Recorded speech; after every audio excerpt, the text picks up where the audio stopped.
A'udhu billahi minash shaitani rajeem. Bismillahir Rahmanir Rahim.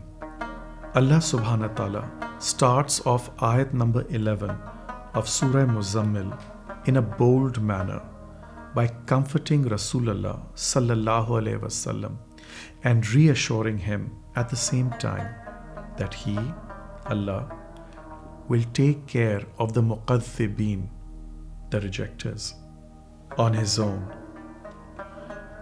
These are the people in our society who have a huge influence on people who look up to them and emulate what they do. At the same time, these very people are affluent and have a lot of wealth and are endowed with luxury, referred to as na'ma and not ni'ma, which is a blessing from Allah subhanahu wa ta'ala. But they do nothing to lead or guide the people to the right path, and neither do they spend their wealth in Allah subhanahu wa ta'ala's cause in any way. It is for such people that Allah subhanahu wa ta'ala has in store for heavy fetters and the fire of Jahannam, which He subhanahu wa ta'ala mentions in ayat number 12. Also waiting for them is food that chokes. The use of the word ghussan in ayat number 13 denotes this plight of the rejectors. In addition, Allah subhanahu wa ta'ala mentions that there is also a painful punishment for them. What the extent of that is, only Allah subhanahu wa ta'ala knows best. Allah goes on to mention in ayat number 14 the scene of the day of judgment, when these rejectors will be taken to task, a day when the mountains will shake and will eventually become like piles of sand. In ayats 15 to 19, Allah subhanahu wa ta'ala addresses the rejectors of all times directly. He paints the scenario of the dreadful day of judgment in the previous ayats and builds them up as a warning so that we can wake up from our heedless sleep and try and course correct our destination, return to Allah subhanahu wa ta'ala.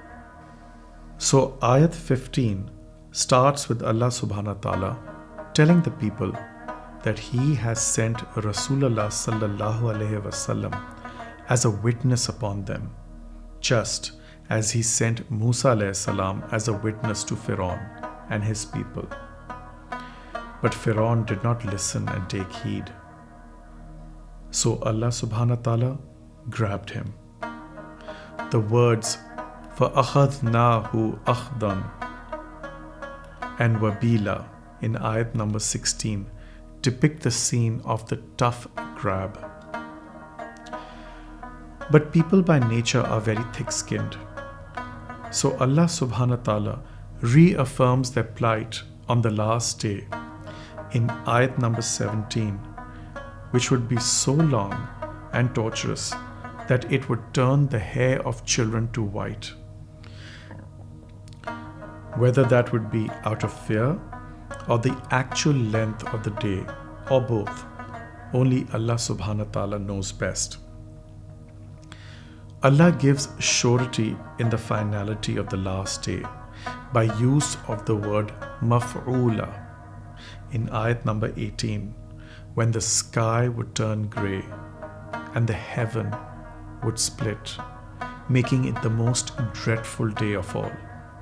So Allah subhanahu wa ta'ala concludes His direct message to the disbelievers in ayat number 20, and out of His mercy tells them that they still have hope, that they can still be redeemed.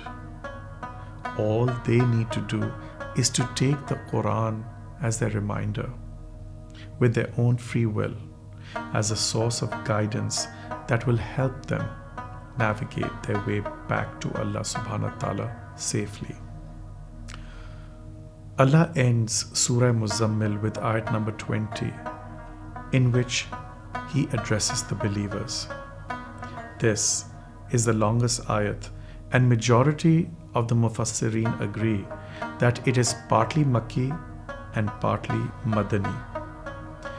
They also agree that Allah subhanahu wa ta'ala deliberately withheld the Makki part of the revelation for at least 1 year to make the followers of Rasulullah sallallahu alaihi wasallam spiritually strong by performing Qiyamul Layl, after which it was revealed, فَقْرَؤُوا مَا تَيَسَّرَ مِنَ الْقُرْآنِ, that people should recite as much of the Quran as they possibly can in the night prayer, and that it was no longer compulsory for them to do so. This abrogation came to make it easier for the believers, as Allah subhanahu wa ta'ala is well aware of our nature, and He knows many of us will fall short.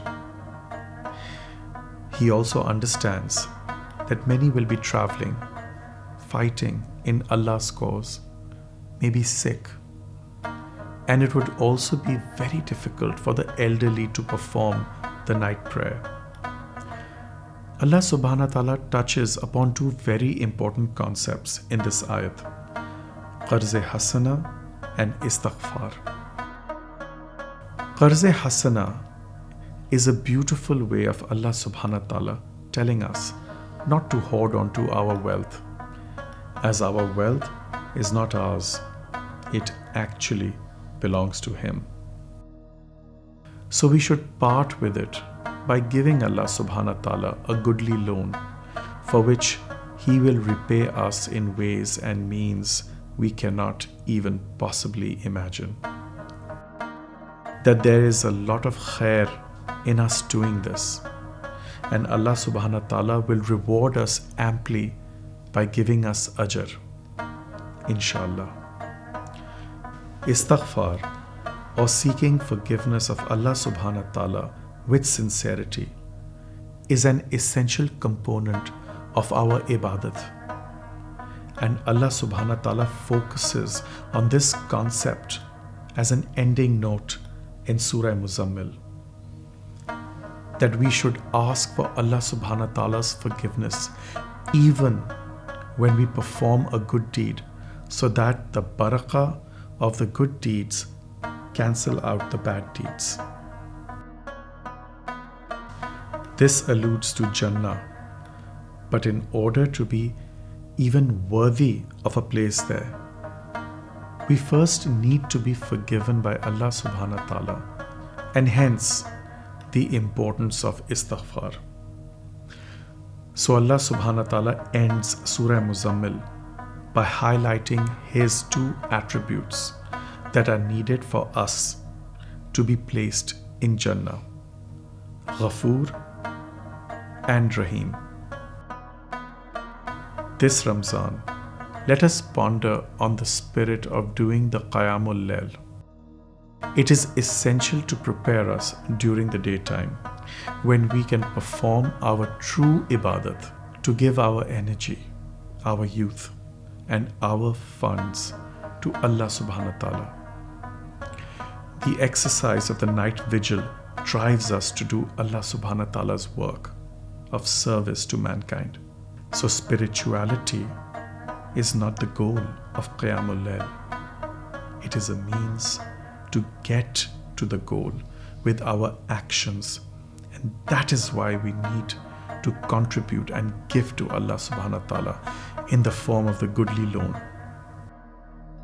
We must also reflect that we are not doing Qiyamul Layl for Allah subhanahu wa ta'ala.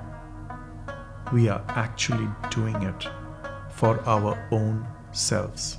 Allah subhanahu wa ta'ala mentions in ayat number 20, whatever good you will send before you for yourselves, you will find it with Allah much better and greater in reward. If you have liked this video, please subscribe to my YouTube channel and do share it with your loved ones. The link is in the feed below. Wishing you all a very blessed Ramzan, and may the light of Al-Muzzammil shine upon you and your loved ones, bringing barakah and peace. Aameen.